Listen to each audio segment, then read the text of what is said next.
Hi all, welcome to Monika vlogs. అందరూ ఎలా ఉన్నారు? ఏంటి మునక్కాయ చూపిస్తుంది అని అనుకుంటున్నారా? ఎస్, ఈరోజు వ్లాగ్ మునక్కాయ కర్రీ.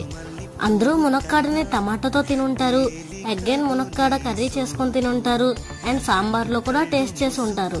కానీ ఈరోజు నేను చూపించేది బెల్లం మునక్కాయ. ఇదేంటి మునక్కాయ స్వీట్ కర్రీనా, అలా కూడా తింటారా అని అనుకుంటున్నారా? టేస్ట్ చేస్తేనే కదండి తెలిసేది బాగుందో బాగాలేదో అనేది. ముందుగా 4 మునక్కాయలు తీసుకొని తోలు తీసి కడుక్కొని పెట్టుకోండి.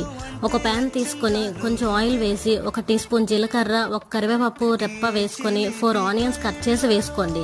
అవి వేగిన తర్వాత మునక్కాయలు వేసుకొని 1 టీ స్పూన్ పసుపు, 2 స్పూన్ సాల్ట్, 1 గ్లాస్ వాటర్ వేసుకోండి. తర్వాత అందులో కొంచెం బెల్లం వేసి అంతా కరిగిన తర్వాత 1 స్పూన్ కారం వేసి దగ్గరకు అయ్యాక స్టవ్ ఆపేయండి.